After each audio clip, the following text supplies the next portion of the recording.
Muito bem, chegou o momento tão aguardado, o momento de falar do Snyder Cut. Sim, Liga da Justiça de Zack Snyder. Esse vídeo vai ter 4 horas, então já assina o canal, aciona o sininho para não perder as notificações, pois vamos sim adentrar na treta. Muito bem, meus amigos, foi intenso, né? 4 horas de duração, o filme realmente, para assistir em casa, ele dá uma pesadinha, né? Uma experiência diferente que a gente tem. A gente que está tão acostumado a ver essas grandes estreias, filmes tão aguardados no cinema. E no cinema sempre tem aquele gostinho a mais, aquela imersão completa, né? Infelizmente, pandemia, infelizmente tudo isso que aconteceu, e não conseguimos ver esse filme, né, no cinema. Mas, enfim, talvez esse filme só tenha saído justamente em função da pandemia, porque vamos lembrar, fazer aqui um resgate. A HBO Max estreou e aí, sei lá, eles estavam precisando de um chamariz e nada melhor que um filme, uma campanha que moveu fãs pelo mundo todo, em Comic Cons e pagando o avião para passar com faixas, recados, enfim. Tudo que a gente já sabe que cerca esse filme, que cerca o Snyder Cut, fez com que os caras do marketing, os caras que precisam, né, mexer a máquina ali dos estúdios e do próprio canal de streaming, tiveram essa grande sacada. Então, não dá para dissociar uma coisa da outra. Talvez o mundo como ele é hoje, ele construiu o filme que a gente acabou de assistir. No caso, eu acabei de assistir. Vale lembrar aqui que, sim, esse vídeo vai ter spoilers, então se você ainda não viu, dá uma segurada na onda, deixa aí nos favoritos e volta depois que tiver assistido, porque, enfim, é um filme muito maior, é um filme muito melhor e a partir de agora eu não vou ter muito freio aqui para falar de spoiler ou não do filme. Mas basicamente é um filme muito diferente do que a gente viu lá em 2017. E também a gente tem que trazer esse contexto de 2017, que parecia que a DC tinha uma correção de rumos, né? Aquele universo mais denso, mais pessimista que o Zack Snyder tinha criado a partir do Superman, o Homem de Aço, ele estava impregnado em todos os filmes, né? Mas, né, veio a Liga da Justiça, veio alguma correção de rumos ali, também com Mulher Maravilha, e as coisas começaram a ter mais cor, as coisas começaram a ter mais brilho, não se levar tanto a sério para determinadas situações. Afinal, a gente está falando de filmes de super-heróis e como a gente acompanha nos quadrinhos, as coisas às vezes podem ser muito sérias, às vezes podem ser muito galhofas. Então a gente tem que caminhar por esse meio todo aqui. Mas o Zack Snyder construiu esse universo mais pessimista e é esse universo mais pessimista que a gente encontra desde o início, desde o começo de Zack Snyder, aliás, Liga da Justiça de Zack Snyder, como estão chamando aqui, né? E o Snyder Cut. A partir de agora só vou falar do Snyder Cut, para ficar mais fácil. E logo de cara a gente vê o toque Zack Snyder em tudo, né? Em todos os movimentos de câmera, em todas as cores. Não entendi porque ele optou pelo formato 4x3 na tela, um formato antigo. Não se justifica, ele pode abrir um pouco mais a panorâmica ali, afinal ele tem isso, ele basicamente ele só cortou o filme, então não é uma escolha que não se justifica, porque vários filmes às vezes usam isso como um recurso artístico, mas não é o caso, né? A gente está falando de Liga da Justiça. A gente viu isso em O Farol, o filme do Robert Pattinson, que é muito bom, inclusive, a gente tem crítica aqui. Enfim, ali se justifica porque é todo um enredo diferente, né? Ele é um filme preto e branco, sem falas, quase, né? Então, ele é diferente, é uma outra proposta. Aqui não, aqui a gente não tem nada que justifique essa opção de 4x3. Então, enfim, uma coisa que é um... Talvez ele quis dar um charme que não faz tanta diferença narrativamente falando, né? Mas a gente vê logo do início o Zack Snyder abusando e usando de suas câmeras lentas e de seus extensos videoclipes. Isso permeia o filme do início ao fim e chega a uma hora que realmente cansa. Ele fez isso em Watchmen, às vezes cansa, ele fez muito agora, ele repetiu nos filmes dele, em Batman vs Superman, ele sempre dá um jeito de encaixar isso. Às vezes fica muito legal, às vezes fica, né? Não foi o caso aqui, porque ele não conseguiu casar as câmeras lentas com situações que a gente possa ver, uau, que legal. E pelo contrário, ele conseguiu casar as câmeras lentas com músicas muito ruins. Pessoalmente, essa é uma opinião minha, né? Vale comentar aqui. Você pode ter adorado as músicas, eu não gostei de quase nenhuma, né? Principalmente a todo momento em que a gente vê a Mulher Maravilha e a sua vinheta entrando, tá? Toda hora que ela dá uma respirada, vem a vinheta da Mulher Maravilha. São exageros que, com o passar do tempo, em 4 horas de filme, eles vão realmente pesando, né? Mas como eu falei antes, o filme realmente é outro filme, e eu não sei, obviamente esse não seria o filme que a gente veria em 2017 se nada tivesse acontecido, se não tivesse a correção de rumos na DC, se não tivessem dado esse pseudo pontapé na bunda dele e agora ter voltado, porque a gente também sabe da tragédia que ele teve com a filha dele. Então, uma série de acontecimentos que culminou naquele Frankenstein, né, que foi o filme do Joss Whedon, que é bem diferente. No entanto, a história vai parecer um paradoxo isso que eu estou falando. É outro filme? É. A história é a mesma? É. Eles precisam reunir as caixas maternas, chamar um arauto, o Darkseid e salvar o mundo. A história é a mesma, né? O Joss Whedon condensou isso tudo em 1h30, não sei se eram 2 horas, agora não recordo.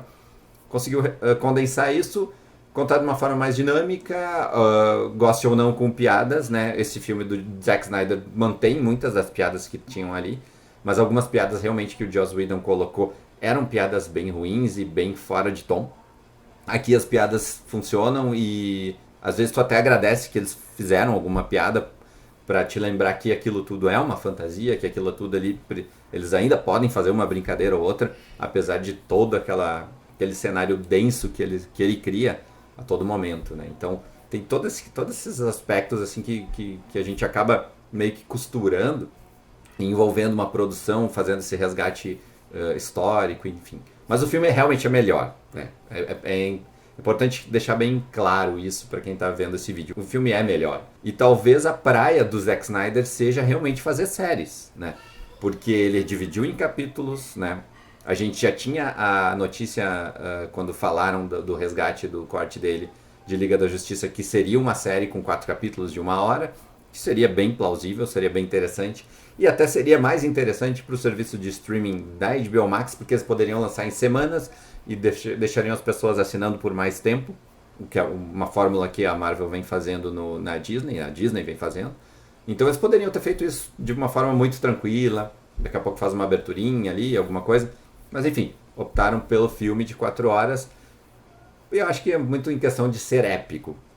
O Zack Snyder tem muito essa questão de fazer ser épico. Ele consegue em determinados momentos. Realmente, ele faz aqueles wallpapers muito bons, aqueles panorâmicas são visivelmente lindas, né? Embora ele carregue nesse aspecto de câmera lenta e vinhetas, né? Isso é uma coisa que quando ele acerta, ok, show. Quando ele não acerta, pesa. E aqui ele pesou bastante. Tava falando que a praia dele seria mais séries, né? Isso.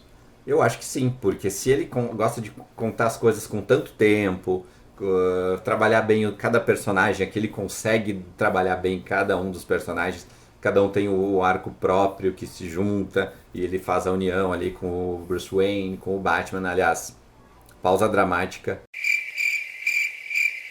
Que belo Batman é o Ben Affleck. Se você não gosta, me desculpe, mas ele fez um belo de um Batman. Sentirei saudades dessa interpretação, desse punch que ele deu pro personagem. Ele é o queixo do Batman, ele é o Batman, mas infelizmente ele acabou em algumas barcas furadas porque ele pegou esse tumulto todo da Warner DC, né? Mas ele é um belíssimo Batman e gostaria de ver mais coisas com ele. Não sei se a gente pode ter aí daqui a pouco um multiverso, um resgate desse universo mais sombrio, em universos paralelos, multiversos. Afinal, Zack Snyder nesse filme surtou no aspecto vou fazer o que eu quero, vou trabalhar com muitas histórias, vou plantar muitas sementes. Então ele pegou o comando para ele finalmente e fez o que ele queria fazer. O que às vezes não deixa de ser uma espécie de fanfic. Os heróis aqui eles não têm dó de matar as pessoas, porque a cada movimento, a cada golpe que eles dão em um civil, e eles fazem isso, eles realmente podem matar uma pessoa. Então, muita gente morreu nesse filme. E dois exemplos de arco de personagem que a gente pega também da Mulher Maravilha e do Aquaman, a gente percebe que outros diretores trabalharam melhor esses personagens, né? O James Wan, ele salvou o mundo aquático de Aquaman que o Zack Snyder criou, porque como é outro tom e como é outro filme com a mão do James Wan em Aquaman, né? Mais galhofa que o filme seja, mais exagerado que o filme seja, ele realmente construiu um mundo à la Senhor dos Anéis dentro do mar. E não precisou fazer bolhas, né? Não precisou fazer... São coisas que me incomodam, por isso que eu tô falando aqui, né? É muito pessoal tudo isso que tá rolando aqui. Então, quero que você que me assista entenda um pouco desse desabafo aqui, barra veredito, barra opinião. Então, é tudo uma coisa só. Mas o James Wan trabalhou muito melhor o Aquaman e esse mundo subaquático, né? Ele deu mais cor, deu mais liga, deu mais personagens, deu mais vida, né, para esse mundo. Sabe essa história da bolha, que toda hora a Mera faz uma bolha, o Vulco faz uma bolha. É uma coisa que, ok, a gente entende narrativamente que é mais fácil para eles trabalharem numa edição, numa filmagem e tal, numa pós-produção também, afinal tem muito recurso especial ali envolvido. Mas o James Wan resolveu isso. A própria Patty Jenkins com a Mulher Maravilha também trabalhou melhor a personagem, de uma forma que ela deu mais luz, né, para Mulher Maravilha, mais simpatia, né. Embora eu tenha gostado muito da participação da Mulher Maravilha no Snyder Cut. O Aquaman deixa um pouco a desejar, ele tá ali meio solto, né, a gente tá meio perdido na história, mas enfim, cumpre seu papel também. Falando do Flash, o Flash é uma situação incômoda, né? O Ezra Miller é muito bom, ele faz piada muito bem, algumas não ficaram boas, né? Algumas, principalmente a da Pet Shop, mas me incomoda essa fantasia que eles fizeram para ele, que é provavelmente o pior uniforme do Flash que eu já vi em toda a história do audiovisual da DC e da Warner, e esse visual precisa ser corrigido. Espero que o Andy Muschietti trabalhe muito bem isso no filme do Flash. Ezra Miller entrega muito, né? Mas também voltamos aqui àquela questão da câmera lenta. E aí a gente fala de câmera lenta falando do Flash. Ok que é um recurso narrativo muito bom, porque a gente vê as coisas acontecendo e ele acompanha tudo em uma fração de segundo, né? Mas carrega demais, né? Eu tô sendo meio Zack Snyder nessa crítica aqui, porque ele usou demais, eu vou usar demais aqui nesse vídeo. Cara, o poder dele é velocidade. O poder dele é velocidade. Chega de câmera lenta, faz ele correr. O Superman continua, né, sendo renascido com aquela ideia meio creepy que a gente viu também no filme do Joss Whedon. Eu achei corajosa essa ideia de trazer a caixa materna para dar vida para ele, enfim. Embora eu tenha um pé atrás quanto a usabilidade disso, né? Tu vai ressuscitar uma pessoa, tu dá um bom argumento, né? Mas tudo isso joga contra a questão do universo que ele estava construindo e várias coisas que a gente vê aqui no Snyder Cut pesam um pouco a mão de que eles estavam atropelando tudo nesse universo que o Zack Snyder estava trabalhando, porque eles mataram o Super-Homem no segundo filme, sabe? Pô, tu tem que fazer mais uns 2, 3 filmes para dar a morte do Superman. Não joga ele num filme do Batman, né?